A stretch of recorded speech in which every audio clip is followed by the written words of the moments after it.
नमस्कार साथियों। कैसे हैं सभी? सभी को गुड मॉर्निंग।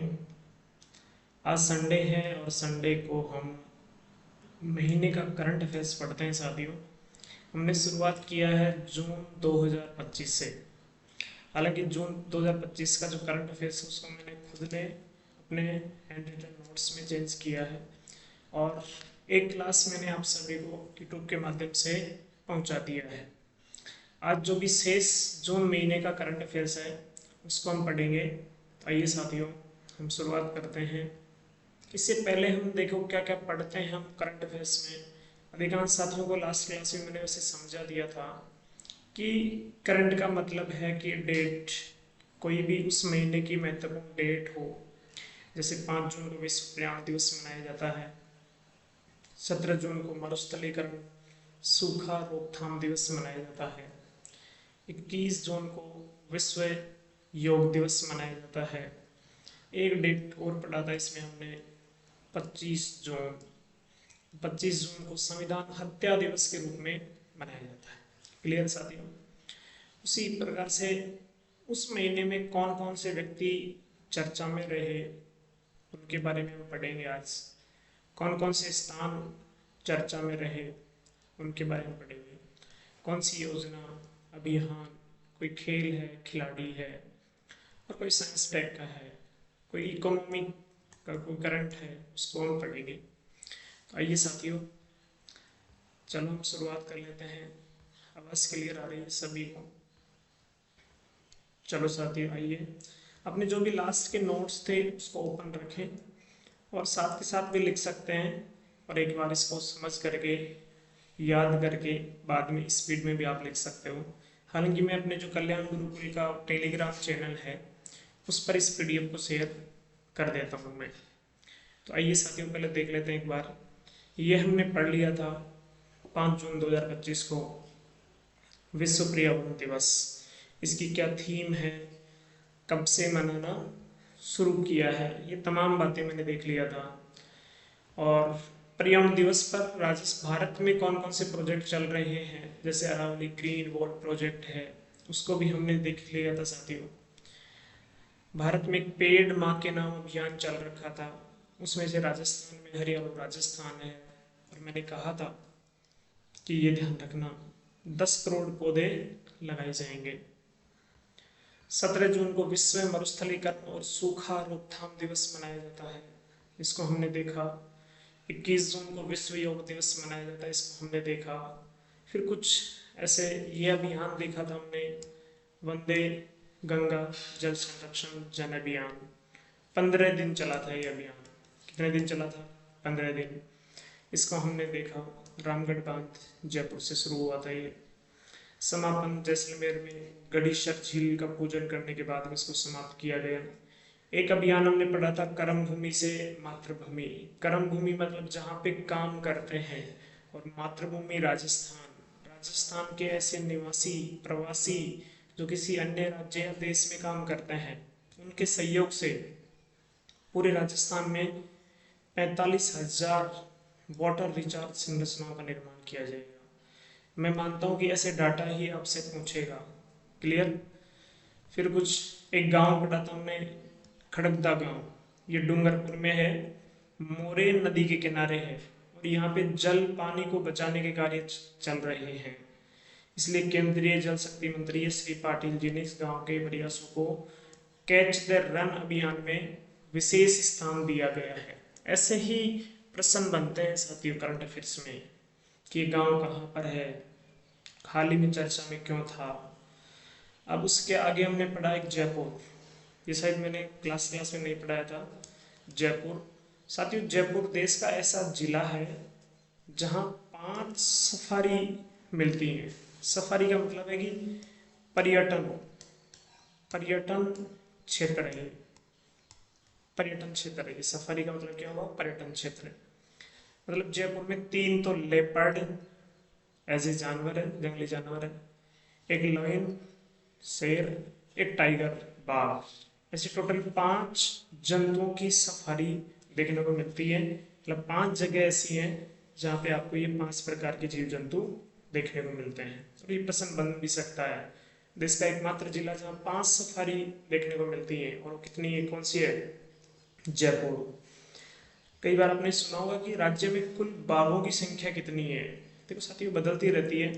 हमारा जो गवर्नमेंट का मैगजीन है सूजस, उसमें इसका नंबर दिया गया है, इसका मतलब हमें याद रखना चाहिए। और हमेशा हम पढ़ेंगे एनवायरनमेंट में बाघ गणना होती है।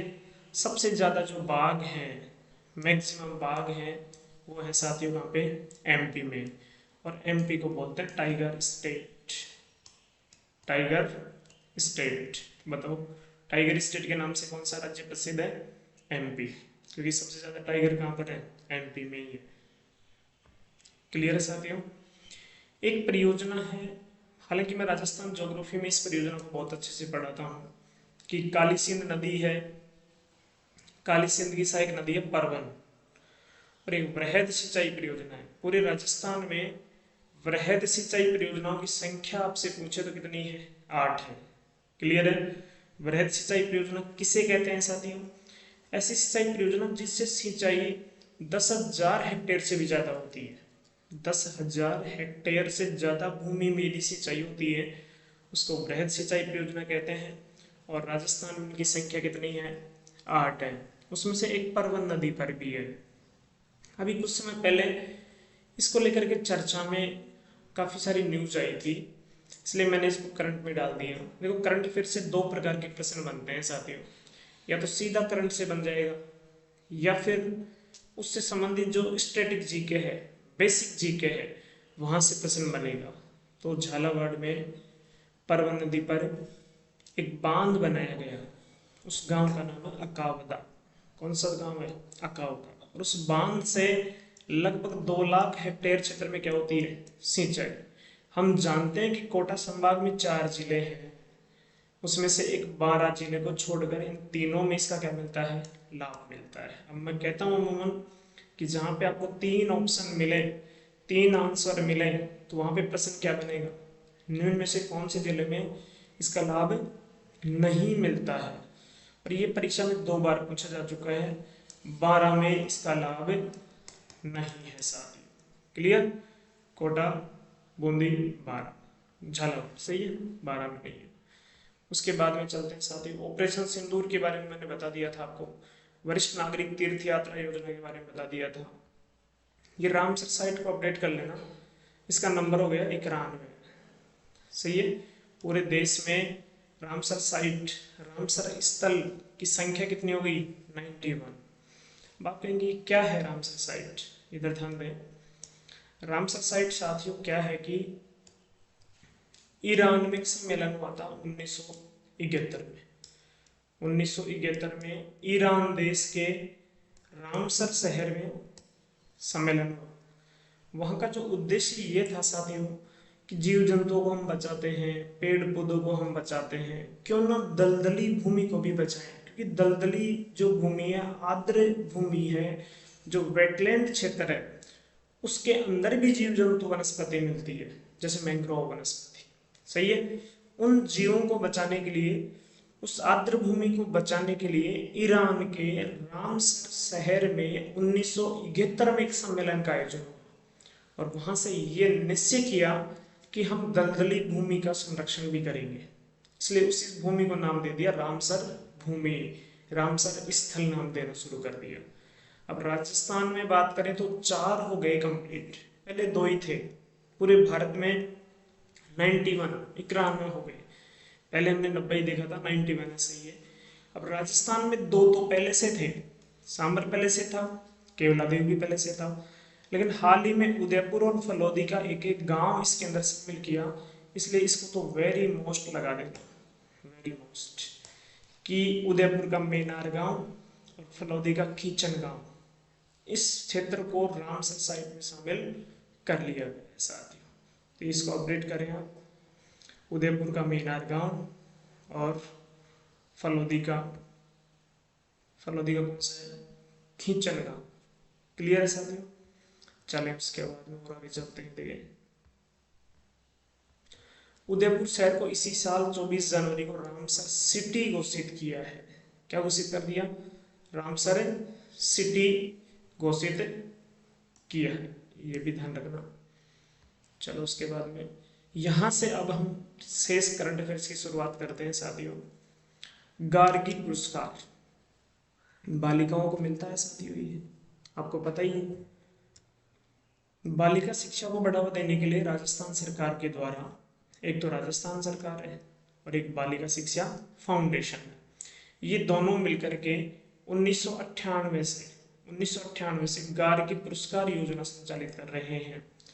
और इस योजना में क्या होता है साथियों कि कक्षा 10 में जो भी छात्रा, जो भी गर्ल्स स्टूडेंट है, उसका 75% से ज़्यादा यदि मार्क्स है तो बसंत पंचमी के दिन 11वीं क्लास में उसको 3000 रुपये मिलते हैं और 12वीं क्लास में 3000 रुपये मिलते हैं। तो बताओ देखिए टोटल लाभ कितना मिलता है, 6000 रुपये। टोटल लाभ कितना हो गया, 6000 रुपये। दोबारा से ध्यान दें, आज का हमारा जो करंट अफेयर्स है, बताओ गार्गी पुरस्कार योजना हाल ही में जून के महीने में चर्चा में थी। ये गार्गी पुरस्कार योजना 1998 से शुरू होती है, बालिकाओं को दी जाती है, बालिका शिक्षा को बढ़ावा देने का इसका उद्देश्य है। आजकल साथियों ये भी ध्यान रखना, उद्देश्य भी ध्यान रखना है। कोई भी योजना उसका 4 स्टेटमेंट बनाएगा, कौन सा कथन सही है कौन सा गलत है। तो एक कथन उसमें लिख के देगा कि गार्गी पुरस्कार योजना बालिका शिक्षा को बढ़ावा देने के लिए संचालित की जा रही है, तो बात बिल्कुल सही है। दूसरा स्टेटमेंट देगा कि यह योजना केवल राजस्थान सरकार के द्वारा संचालित है, तो ये गलत है, क्योंकि राजस्थान सरकार के अलावा कौन है इसमें, बालिका शिक्षा फाउंडेशन, बालिका शिक्षा फाउंडेशन भी इसमें शामिल है। और इसमें 10वीं क्लास में यदि 75% से ज्यादा मार्क्स हैं, उन छात्रा को 11वीं में 3000 और 12वीं में 3000, टोटल 6000 रुपये मिलते हैं। क्लियर है साथियों। नेक्स्ट अगला हमारा जो टॉपिक है करंट अफेयर्स है वो ये है, ध्यान से देखो। स्कूल शिक्षा प्रदर्शन ग्रेडिंग इंडेक्स, पूरे भारत में ऐसे इंडेक्स निकाला जाता है केंद्रीय शिक्षा मंत्रालय के द्वारा। शिक्षा विभाग राजस्थान में राज्यों में होता है और शिक्षा मंत्रालय केंद्र में होता है। इसके द्वारा एक इंडेक्स निकाला जाता है कि स्कूली शिक्षा में अच्छा प्रदर्शन कौन कौन कर रहा है। तो साथियों उसमें राज्य भी शामिल है और केंद्र शासित प्रदेश भी शामिल है। इसमें जो फर्स्ट रैंक पर है वो है चंडीगढ़, सेकंड पर है पंजाब, थर्ड पर है दिल्ली। हमें याद रखना है कि राजस्थान की रैंक कौन सी रही है, 10वीं रैंक रही है। राजस्थान की रैंक कौन सी है, 10वीं रैंक। क्लियर है, ये ध्यान रखना है। तो स्कूली शिक्षा प्रदर्शन ग्रेडिंग इंडेक्स 2023-24 का है, PGI 2.0, केंद्रीय शिक्षा मंत्रालय के द्वारा जारी है। उसमें राजस्थान की रैंक 10वीं है, first is Chandigarh, second Punjab, third is Delhi. साथियों ऐसे हाथ से नोट्स बना करके ऐसे पढ़ाने से ये फायदा है कि थोड़ा सा लिखना डिजाइन अच्छा है, जल्दी से समझ में आता है। क्लियर है। बाकी हम इसको टाइप भी करवा सकते थे, PPT बना सकते थे, लेकिन बिना टाइम खराब किए हम शॉर्ट में जल्दी से पढ़ेंगे। आप लोगों के लिए दोनों ऑप्शन है, या तो आप इसका प्रिंट आउट निकाल लेना, समय की बचत होगी, या फिर इसको आप जल्दी लिख भी सकते हैं। मैंने इसकी PDF अपने कल्याण गुरुकुल टेलीग्राम के चैनल पे डाल रखा है। जब भी आपका इसका रिवीजन करें तो YouTube पर अपनी क्लास को खोलें और ईयरफोन लगाएं और जल्दी फास्ट तरीके से इसका रिवीजन करें। एक और योजना है साथियों, आपकी बेटी योजना, जो कि जून महीने में चर्चा में थी। आपकी बेटी योजना साथियों, ये योजना शुरू होती है 2004-5 में। 2004-5 में एक और योजना शुरू होती है पालनहार योजना, उसको भी हम पढ़ेंगे। तो ऐसे चीज़ों को हम लिंक करके जोड़ करके पढ़ेंगे। आपकी बेटी योजना 2004-5 में शुरू किया गया। वही बात है कि राजस्थान में शिक्षा विभाग है एक तो, और एक है बालिका शिक्षा फाउंडेशन। इसका नाम पहले भी कहीं पे आया है। बालिका शिक्षा फाउंडेशन क्या काम करता है, गार्गी पुरस्कार योजना में राजस्थान सरकार में बराबर भागीदारी रखता है। इस योजना में लाभान्वित जो भी छात्राएं हैं, किस किस को लाभ मिलेगा, BPL परिवार की गर्ल्स जिनके एक या दोनों माता पिता का निधन हो चुका है, ऐसी बेटियों को पढ़ाने के लिए राजस्थान सरकार ने आपकी बेटी योजना शुरू कर रखी है। और उसमें 1 से 8 तक की छात्राओं को 2100 रुपये प्रतिवर्ष मिलते हैं और 9 से 12 में 2500 रुपये प्रतिवर्ष मिलते हैं। अब देखो ऐसी योजनाएं कहाँ प्रश्न पूछा जाएगा। राजस्थान पुलिस में टॉपिक दिया हुआ है कि महिला एवं बच्चों से संबंधित जो भी योजनाएं हैं वहां से 10 से 15% क्वेश्चन आते हैं साथियों। तो इन्हीं योजनाओं से क्वेश्चन बनेगा। जिस महीने में जो योजना चर्चा में रहती है वहां से प्रश्न बन जाते हैं। क्लियर है? चलो आगे। फिर आगे अगले जो करंट अफेयर्स है, खेलो इंडिया यूथ गेम्स।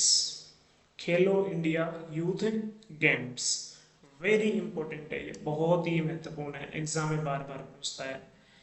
खेलों को बढ़ावा देने के लिए इंडिया में युवाओं को शामिल करते हुए गेम्स करवाए जाते हैं और ये सबसे पहले 2018 में शुरू किया था नई दिल्ली से। खेलो इंडिया यूथ गेम्स युवाओं को खेल के क्षेत्र में आगे बढ़ाने के लिए 2018 से नई दिल्ली से पहला संस्करण पहली बार ही शुरू किया गया था। अब 18 के बाद में अभी चल रहा है 7वां संस्करण। अभी कौन सा हुआ है? 7वां संस्करण हुआ है और ये हुआ है साथियों 4 से 15 मई तक 2025 में बिहार में हुआ है। आपसे पूछेगा कि पहला तो कहाँ पे हुआ? नई दिल्ली में 2018 में। 7वें संस्करण के जो खेल हुए हैं कहाँ पे हुए हैं? बिहार में।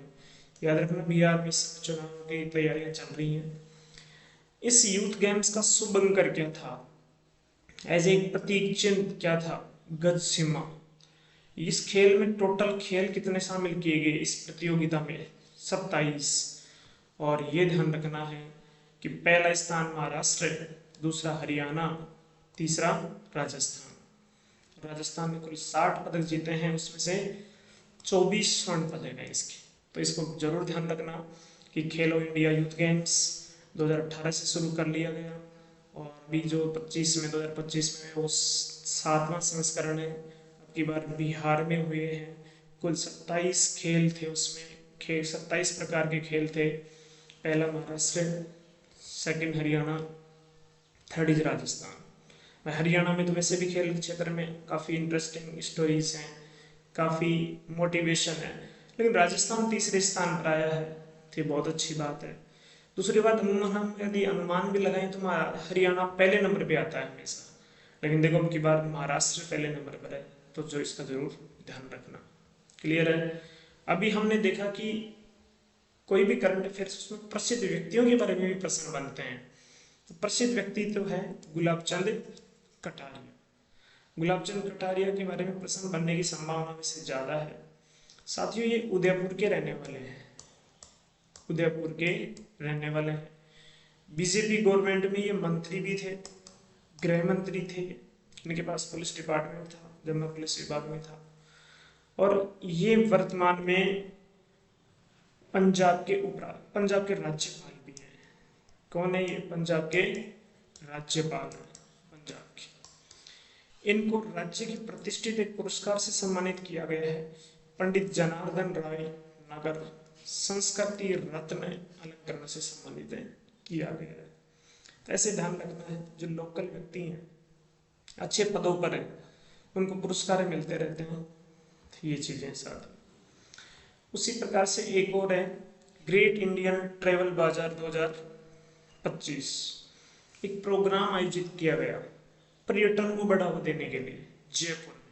तो आपसे पूछेगा ग्रेट इंडियन ट्रेवल बाजार पर्यटन को बढ़ावा देने के लिए कहाँ पे आयोजित किया गया? जयपुर में किया गया। इसमें इसका 14वां संस्करण था। इसका मतलब 13 बार ही इसका आयोजन पहले और जगह हो चुका है। किस किसने आयोजन किया? पर्यटन विभाग, ठीक है, भारतीय पर्यटन विभाग और फिक्की एक एजेंसी है फिक्की, और इसका उद्देश्य क्या था? पर्यटन को बढ़ावा देना। आपको इतना ही ध्यान रखना है। ग्रेट इंडियन ट्रेवल बाजार का आयोजन कहाँ पे किया गया? जयपुर में। ये है खेलो इंडिया यूनिवर्सिटी गेम। यूनिवर्सिटी के जो स्टूडेंट्स हैं उनके भी आपस में गेम्स होते हैं। इससे पहले क्या देखा हमने? Youth game. इससे पहले क्या देखा था? यूथ गेम 2018 में शुरू हुए, नई दिल्ली में सबसे पहले हुए। 2025 के हैं कहाँ पर हुए? बिहार में हुए। पहले नंबर पे महाराष्ट्र है, सेकंड पे हरियाणा है, थर्ड पर राजस्थान रहा। इस यूथ गेम्स में 27 खेल शामिल है। लेकिन ये यूथ गेम्स नहीं है, ये यूनिवर्सिटी गेम है। ये सातवें संस्करण था। ये तो यूथ गेम्स का कौन सा था आपकी बार? 7वां। लेकिन यूनिवर्सिटी गेम्स का ये 5वां संस्करण था ये। क्लियर है? जिसका आयोजन Rajasthan state sports council RSSC और पूर्णिमा यूनिवर्सिटी और राजस्थान यूनिवर्सिटी, ये तीनों मिलकर के इसका आयोजन करेंगी। नवंबर 2025 में ये खेल आयोजित होंगे, जयपुर में होंगे। इसलिए वेरी इंपॉर्टेंट बात है ये। क्लियर है? तो दोबारा से ध्यान दें, खेलो इंडिया यूनिवर्सिटी गेम्स का 5वां संस्करण जयपुर में होगा। 2 तो यूनिवर्सिटी मिलकर के इसका आयोजन करेंगे, राजस्थान यूनिवर्सिटी, पूर्णिमा यूनिवर्सिटी। और एक हमारे जो खेल परिषद है, राजस्थान राज्य खेल परिषद, जो SMS स्टेडियम के पास में है, राजस्थान राज्य खेल परिषद, ठीक है। उसमें कुल 25 खेल होंगे, इसको भी ध्यान रखना है साथियों। एक व्यक्ति हैं ललित के पंवार, इनको तो मोस्ट लगा लेना, मैं ज्योग्राफी पढ़ाते समय इनके बारे में बहुत सारी चर्चाएं करता हूँ कि ललित के पंवार एक व्यक्ति हैं जो भजनलाल सरकार ने नए जिलों का जो पुनर्गठन किया, संभागों को हटाया, उसके अध्यक्ष भी कौन थे? ललित के पंवार। अब इसको क्यों दोबारा पढ़ रहे हैं हम? क्योंकि हाल ही में नीति आयोग ने पर्यटन के क्षेत्र में विशेष सलाहकार के रूप में नियुक्ति दी है इनको। कौन थे ये बालोतरा के रहने वाले थे, पूर्व रिटायर्ड IAS हैं। ये RPSC के अध्यक्ष भी रह चुके हैं और भजनलाल सरकार में जिला और संभाग पुनर्गठन कमेटी के अध्यक्ष भी रह चुके हैं। जैसे वर्तमान राजस्थान में 41 तो जिले हैं, 7 संभाग हैं। गहलोत जी ने 50 जिले कर दिए थे, 10 संभाग कर दिए थे, तो 50 में से 9 को घटाकर 41 किया किसने? ललित के पंवार समिति ने। और बात करें इधर 10 संभाग थे, 10 को कम करके 7 कर दिया किसने? ललित के पंवार समिति ने। तो मैं कहता हूँ प्रसिद्ध व्यक्तित्व का जब भी करंट अफेयर्स बनेगा उसमें क्वेश्चन यहाँ से बनने की संभावना ज्यादा रहेगी। ठीक है साथियों, ललित के पंवार को ध्यान रखना है। एक हमने देखा कि कुछ समय पहले राजस्थान में गांव में, ढाणियों में, पंचायत स्तर पर अभियान चलाए गए थे सरकार के द्वारा। क्या चलाए गए साथियों? अभियान चलाए गए, और अभियानों में बहुत अच्छे अच्छे काम भी किए जाते हैं सरकार के द्वारा। अब उन कामों को देखें तो उस अभियान का नाम दिया अब की बार पंडित दीनदयाल उपाध्याय संबल पखवाड़ा। पंडित दीनदयाल उपाध्याय संबल पखवाड़ा। देखो बीजेपी गवर्नमेंट 2 नाम ज्यादातर रखती है किसी भी योजना अभियान के, एक श्यामा प्रसाद मुखर्जी और एक है पंडित दीनदयाल। तो ये ध्यान रखना है। ये कब से कब तक चला? 24 जून से 9 जुलाई तक चला। बस ये ध्यान रखना कि इसकी शुरुआत कहाँ से की गई? बिचून गांव दूदू तहसील जयपुर से। बिचून गांव दूदू तहसील जयपुर से इसकी शुरुआत की गई है। और यह है पंडित दीनदयाल उपाध्याय गरीबी मुक्त गांव योजना में BPL परिवारों को विभिन्न योजनाओं से जोड़ना इसका उद्देश्य था। ग्राम पंचायत स्तर पर शिविरों का आयोजन किया गया। क्लियर है साथियों? नेक्स्ट और क्या है हमारा करंट अफेयर्स? और साथियों करंट अफेयर्स ये है कि देश में बाल मजदूरों को मुक्त कराने में पहला स्थान किसका रहा है? देश में बाल मजदूरों को मुक्त कराने में पहला स्थान रहा है तेलंगाना का। तेलंगाना, दूसरे नंबर पे बिहार, तीसरे पर राजस्थान। अब मैं कह रहा हूँ कि थोड़े कुछ ही समय पहले हमने एक गेम पढ़ा, उसमें भी राजस्थान का तीसरा स्थान था, 3rd स्थान था। वो था खेलो इंडिया यूथ गेम्स। खेलो इंडिया यूथ गेम्स बिहार में हुए। 1st पे महाराष्ट्र आया, 2nd पे हरियाणा आया और 3rd पे कौन आया? राजस्थान। ऐसे ध्यान रखना कि राजस्थान बाल मजदूरों को मुक्त करने में तीसरे स्थान पर है और यूथ गेम्स में भी तीसरे स्थान पर है। नेक्स्ट, ऐसे प्रश्न बनते हैं आजकल। पहले साथियों जो भी गेम्स में क्वेश्चन बनते थे वो ये थे कि बड़े बड़े गेम्स, बड़े बड़े खिलाड़ियों से प्रश्न बनते थे। आजकल छोटे छोटे इवेंट, कौन सा खिलाड़ी किस खेल से संबंधित है, ऐसे प्रश्न बहुत ज्यादा बनते हैं। तो ये है 23वां national junior federation athletics championship 2025 under 20, मतलब 20 साल से कम उम्र के खिलाड़ी है इसमें, जिसका आयोजन हुआ है प्रयागराज यूपी में। हम जानते हैं इलाहाबाद का नया नाम क्या कर दिया, प्रयागराज, जहाँ पे हाल ही में महाकुंभ का आयोजन भी किया गया। अब इसमें राजस्थान के विजेता 3 खिलाड़ी हैं, इन तीनों के बारे में जानकारी रखनी है। बसंत है, ऊंची कूद में स्वर्ण पदक जीता। दीपेश चौधरी है, जेवलिन थ्रो, जेवलिन मतलब भाला फेंक में स्वर्ण पदक जीता है। एक है जाह्नवी शेखावत है, जो जेवलिन थ्रो में कांस्य पदक जीता है उसने। क्लियर है साथियों। क्वेश्चन बनने की ये पदक तो नहीं पूछेगा, लेकिन कौन सा खिलाड़ी किस खेल से संबंधित है ऐसे मिलान करवाता है। क्लियर। नेक्स्ट देखो, केवलादेव राष्ट्रीय उद्यान, केवलादेव का नाम पहले भी आया था कि एक रामसर स्थल भी है, और ये जून के महीने में चर्चा में इसलिए थी कि इसमें कछुओं के लिए एक समृद्ध आवास के रूप में पहचाना है। इसका मतलब केवलादेव में आज के बाद में कछुए भी बहुत ज्यादा मिलते हैं। और क्या मिलता है, साइबेरियन सारस, साइबेरियन सारस, क्रेन, साइबेरिया से आने वाले पक्षी हैं ये भी कहाँ मिलते हैं, केवलादेव राष्ट्रीय उद्यान में। कछुओं के लिए भी विशेष आवास के रूप में किसको पहचाना गया, केवलादेव राष्ट्रीय उद्यान में। कहाँ पर है ये, भरतपुर में है, भरतपुर में है। ये रामसर स्थल भी है। क्या है ये, रामसर स्थल भी है। बताओ राजस्थान में रामसर स्थल कितने हैं, 4। एक है सांभर, एक है केवलादेव, एक कौन सा है, मेनार गांव, उदयपुर में कौन सा गांव है, मेनार। एक है फलौदी में कौन सा गांव है, खींचर गांव। ये ध्यान रखना। 12वां भारत गौरव अलंकरण समारोह लंदन में आयोजित हुआ था साथियों। कहां पर आयोजित हुआ, लंदन में, 3 जुलाई 2025 को। मतलब होगा, अभी मैं जुलाई में पढ़ा रहा हूँ, लेकिन जून की बातें हैं ये, कि 3 जुलाई 2025 को हुआ हो गया, ये लंदन में हुआ। राजस्थान में कुल 25 प्रतिभाओं, भारत के कुल 25 प्रतिभाओं को सम्मानित किया। उसमें से राजस्थान के 5 लोग हैं। पूछ लेता है कई बार कि रामतर जोशी बी लोहड़ा के हैं। हमें सिर्फ नाम ध्यान रखना है, शरद कुमार पुरोहित, ज्योति पुरोहित, पद्मश्री माली, वैशाली शेखावत। ज्यादा महत्वपूर्ण नहीं है, लेकिन इसको आप लिख सकते हो। मरुद्रा गौरव सम्मान 2025, यह है मोइनुद्दीन खान, जो सारंगी वादक है। देखो ऐसी चीजों में, ऐसे टॉपिक में प्रश्न कैसे बनते हैं साथियों, कि मोइनुद्दीन खान का संबंध किस से है, तो मिलान कर मिलेगा, तबला से है, सारंगी से है, किस बात से, खड़ताल से है, तो किससे है, सारंगी से। मोइनुद्दीन खान सारंगी, ये ध्यान रखना। और इसमें तो प्रश्न बने ही बनेगा। शुभांशु शुक्ला साथियों, ये 4 लोग थे जिनको हाल ही में अंतरिक्ष में भेजा गया था। उसमें भारत की तरफ से एक व्यक्ति था जिसका नाम था शुभांशु शुक्ला। अब अंतरिक्ष में कहाँ भेजा, क्या है अंतरिक्ष, समझने का प्रयास करना। कि हमारी जो पृथ्वी है, इस पृथ्वी के ऊपर वायुमंडल है। इस वायुमंडल की जो ऊपर है ना, ऊपर का भाग, वो पूरा अंतरिक्ष है, और अंतरिक्ष अनंत है।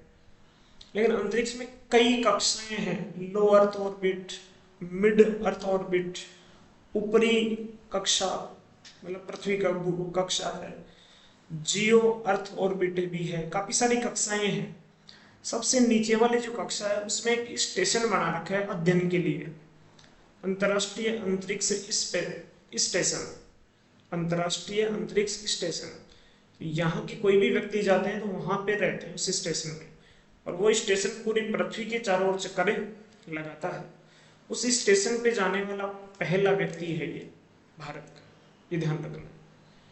दूसरा व्यक्ति है। इससे पहले राकेश शर्मा जाके आ चुके हैं 1984 में। तो ध्यान दो, एक मिशन था एक्सियोम 4 मिशन, नाम दिया उस अंतरिक्ष में जाने वाले मिशन को। अंतरिक्ष स्टेशन पर पहुंचने वाले पहले व्यक्ति हैं ये अंतरिक्ष में। इससे पहले राकेश शर्मा जा चुके हैं 1984 में। 25 जून 2025 को निजी अंतरिक्ष मिशन के तहत गए थे, कोई सरकारी मिशन में नहीं गए, निजी प्राइवेट मिशन था ये, प्राइवेट कंपनी का था। नासा जो कि अमेरिका की अंतरिक्ष एजेंसी है, नासा के कैनेडी स्पेस सेंटर, जैसे हमारे श्रीहरिकोटा से रॉकेट जाता है उसी प्रकार से नासा के कहाँ से, कैनेडी स्पेस सेंटर फ्लोरिडा राज्य से इसको लॉन्च किया। और अमेरिका की कंपनी है एक्सियोम स्पेस कंपनी, उसके द्वारा ये मिशन भेजा गया था। लेकिन इन व्यक्तियों को ले जाने वाला जो रॉकेट है साथियों, वो रॉकेट था फाल्कन 9, और ये रॉकेट बनाया था स्पेस एक्स कंपनी ने, एलन मस्क। एलन मस्क के बारे में एक बार में आपने पढ़ा होगा कि दुनिया का सबसे अमीर व्यक्ति है ये एलन मस्क, उसकी कंपनी है स्पेस एक्स, उसका एक रॉकेट है फाल्कन 9। इस रॉकेट से ये व्यक्ति गए थे हम ऊपर। क्लियर है? तो शुभांशु शुक्ला, दुनिया में जो 4 व्यक्ति हाल ही में अंतर्राष्ट्रीय अंतरिक्ष स्टेशन पे जाने वाले हैं उनमें से भारत के कौन है? शुभांशु शुक्ला है। इससे पहले राकेश शर्मा जा चुके हैं, तो ये ध्यान रखने की बात है। ये मैंने पढ़ाई दी अंतर्राष्ट्रीय योग दिवस, ये जरूर ध्यान रखना। एक है ऑपरेशन सिंधु और एक है ऑपरेशन सिंदूर। ऑपरेशन सिंदूर, ऑपरेशन सिंदूर पहले पढ़ लेते हैं साथियों कि जम्मू कश्मीर में एक आतंकवादी घटना हुई। जम्मू कश्मीर के पहलगाम में कुछ पर्यटक गए हुए थे, अचानक से आतंकवादी ने उन लोगों को मार दिया। उसके बदले में आतंकवाद के खिलाफ भारत का पाकिस्तान के खिलाफ सैन्य ऑपरेशन था ये।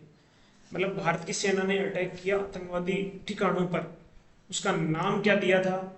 ऑपरेशन सिंदूर। ये ध्यान रखना है। क्लियर है? ऑपरेशन सिंदूर एक आतंकवाद के खिलाफ भारत की सेना द्वारा चलाया गया एक सैन्य ऑपरेशन है। ऐसा ही एक और टॉपिक चला था सिंधु। कुछ समय पहले इजराइल और ईरान के बीच में युद्ध हो गया था। अब युद्ध होगा तो भारत क्या करता है कि भारत के नागरिकों को वापस लाने का प्रयास करता है। वहां तो युद्ध के हालात है, हमारे नागरिकों को बचाने के लिए। तो उस ऑपरेशन का नाम दिया था हमने ऑपरेशन सिंधु। ऑपरेशन सिंदूर अलग है, ऑपरेशन सिंधु अलग है। ऑपरेशन सिंदूर तो भारत की सेना के द्वारा अटैक किया गया। ऑपरेशन सिंधु में हमने भारतीय लोगों को वहां से वापस लेके आए ईरान से। ये ध्यान रखना। क्लियर? एक है ऑपरेशन शक्ति। ऑपरेशन शक्ति भारत और फ्रांस के मध्य संयुक्त सैन्य अभ्यास है। कौन सा? ऑपरेशन शक्ति। भाई 1 2 3 4 4 5 5 देश मिल करके, उनकी सेनाएं मिलकर के अभ्यास करती है, उसके अलग अलग नाम है। ऑपरेशन शक्ति किसका है? भारत और फ्रांस के मध्य संयुक्त सैन्य अभ्यास। ये पूछने की संभावना ज्यादा है कि गांव है भरतपुर में नहीं, डीग जिले में। डीग जिले में गांव है बहज गांव। इस गांव में क्या किया कि उत्खनन किया गया, खुदाई की गई, तो बहुत पुराने अवशेष मिले हैं। तो कोई गांव, कोई स्थान, ये भी करंट में पूछा जाता है। बताओ बहज गांव कौन से जिले में? डीग जिले में है। यहाँ पे खुदाई की गई है, महाभारत कालीन यहाँ पे साक्ष्य मिले हैं। कालीबंगा जो हनुमानगढ़ में है, उसके बाद प्रदेश में सबसे बड़ा उत्खनन यहीं पे किया गया। यहाँ 3500 वर्ष पुराने नदी के अवशेष मिले हैं। वैदिक कालीन सरस्वती नदी के अवशेष मिले हैं। भारतीय पुरातत्व सर्वेक्षण जयपुर के द्वारा यहाँ पे खुदाई की गई है। और ये ध्यान रखना कि बहसगांव कौन से जिले में है? डी। चलो एक और रिपोर्ट आई थी साथियों, पूर्ण साक्षर राज्य। साक्षर का मतलब सभी लोग पढ़े हुए हैं, मतलब 7 वर्ष से अधिक उम्र के सभी व्यक्ति, सभी बच्चे पढ़े लिखे हैं, उनको क्या बोलते हैं? साक्षर। तो पूर्ण साक्षर जिलों में राज्यों में पहला मिजोरम, सेकंड गोवा, थर्ड त्रिपुरा। जैसे ध्यान दो, ये आपका भारत है, भारत है ये से। तो first is Mizoram, second Goa, third is Tripura. Clear है? अब ये और ध्यान दो, ये अंतरराष्ट्रीय करंट का टॉपिक है। G7 शिखर सम्मेलन। G7 शिखर सम्मेलन, इससे नाम से ही पता चल रहा है कि इसमें 7 देश हैं। G7 में कितने देश हैं? 7। पहले ये G8 था, अब कितने हुए ये? 7, क्योंकि रूस को इसमें से हटा दिया। 7 देश कौन से हैं ये? बहुत बड़े देश हैं, बहुत बड़ी इकोनॉमी, अर्थव्यवस्था वाले देश। अब इन देशों का हर साल में सम्मेलन होता है। तो अब की बार जो 51वां सम्मेलन है इन देशों का, ये कनाडा में हुआ है। कनाडा के अल्बर्टा नामक स्थान पर। जहाँ पे ये सम्मेलन होता है वही इसका अध्यक्ष होता है। अब अपने को ध्यान रखना कि ये 7 विकसित राष्ट्र कौन कौन से हैं, मैंने याद करने के लिए देखो एक जैसे नाम लिखा है, जर्मनी, जापान, कनाडा, यूएसए, दोनों ऊपर नीचे ही है नॉर्थ अमेरिका में। यूरोप में इटली है, यूके है और फ्रांस है। तो ये 7 देश हैं। अब भारत भी इसमें शामिल हुआ था, लेकिन भारत तो इसका सदस्य नहीं है, लेकिन भारत विशेष अतिथि के रूप में इसमें शामिल हुआ है इस सम्मेलन में। क्या है ये G7 समिट? एक अंतर्राष्ट्रीय आर्थिक संगठन है, मतलब ज्यादा बड़ी अर्थव्यवस्था वाले देशों का संगठन है। 1975 में G6 के नाम से स्थापना हुई थी। 1976 में G7 कनाडा मिल गया। 1998 में G8 हो गया, ये रसिया मिल गया, रूस मिल गया मतलब। लेकिन 2014 में रूस को वापस ही क्या कर दिया, बाहर कर दिया। तो वर्तमान में इसमें 7 देश ही हैं। क्लियर है साथियों? Next, operation midnight.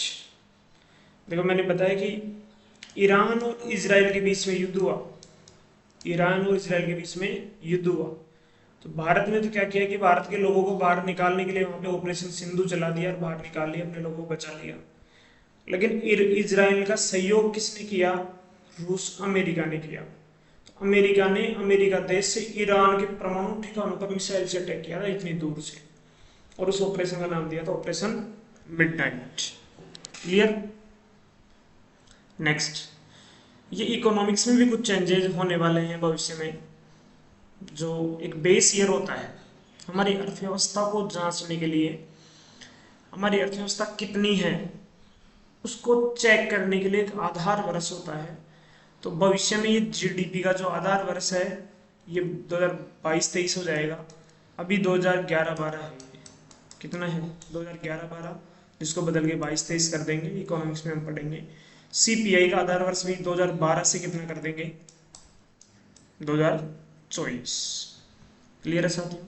एक थोड़ा सा ये ध्यान रखना कि राजस्थान में आवासीय गर्ल्स स्कूल इंस्टीट्यूट खोले जा रहे हैं, जयपुर में, उदयपुर में और भरतपुर में। प्रत्येक संस्थान में 100 लड़कियों को शामिल किया जाएगा और यह पहल मिशन ओलंपिक 2028 के तहत शुरू की जाएगी। भाई हर 4 साल में ओलंपिक का खेल होता है, सबसे बड़ा खेल ओलंपिक ही तो है। अब ओलंपिक में राजस्थान को बढ़ावा देने के लिए, राजस्थान की भागीदारी सुनिश्चित करने के लिए हम चाहते हैं कि हमारी लड़कियां भी अच्छे से ट्रेनिंग ले सकें। तो लड़कियों को खेल में बढ़ाने के लिए आवासीय, मतलब उसी के अंदर रहेंगी, वहीं पे खाना दाना खेल की पूरी तैयारियां मिलेंगी। आवासीय गर्ल्स स्कूल इंस्टीट्यूट खोले जाएंगे। कहाँ कहाँ पे? जयपुर, उदयपुर और भरतपुर। प्रत्येक संस्थान में 100 लड़कियां शामिल होंगी और ये मिशन ओलंपिक 2028 के तहत शुरू किया गया है और इसका बजट है 75 करोड़। क्लियर है? ये भी ध्यान रखने की बातें हैं। उसके बाद में राजस्थान की प्रथम सोलर लिफ्ट परियोजना कहाँ पे अवस्थित है? लोहीली गांव, बूंदी में, मेज नदी के पास में। क्लियर है साथियों? इसके बाद मैंने ये बता ही दिया 25 जून को संविधान हत्या दिवस, ये बता दिया मैंने। एक ये जरूर ध्यान रखना कि राजस्थान सरकार का लक्ष्य क्या है इस समय। राजस्थान सरकार का जो लक्ष्य है 350 बिलियन डॉलर है साथियों। कितना है? 350 बिलियन डॉलर। उसमें rising Rajasthan global investment summit 2030 तक ये लक्ष्य रखा गया था कि हमारी जो इकोनॉमी है, अर्थव्यवस्था है, उसको 2030 तक हम बढ़ा देंगे 350 बिलियन डॉलर। 2 नीतियां हैं, राजस्थान लॉजिस्टिक पॉलिसी 2025, राजस्थान रोजगार नीति 2025। इस प्रकार से हमने करंट अफेयर्स को पूरा करने का प्रयास किया साथियों, पूरा करने का प्रयास किया। और नेक्स्ट मंथ में जो भी जुलाई का होगा उसको भी हम 2 या 3 क्लासेस के माध्यम से अलग अलग पढ़ेंगे। उसके और भी बेहतरीन मैं खुद के हैंड रिटन में नोट्स बनाऊंगा। उम्मीद है आप लोगों को इस प्रकार से आपको फास्ट रिवीजन करना है और इसको लिखना है, क्योंकि अपना मकसद क्या है? हमारा मकसद है कि हमारा कोई भी प्रश्न बाहर नहीं जाए। क्लास के नोट्स अपने बेहतरीन बन ही रहे हैं, उसी के साथ में अपने जो करंट अफेयर्स के नोट्स भी मिल जाएंगे। मेट्रो क्लब करवाने की पूरी जिम्मेदारी मैं खुद लेता हूँ, आप लोगों को समय समय पे याद करना है। बहुत बहुत धन्यवाद।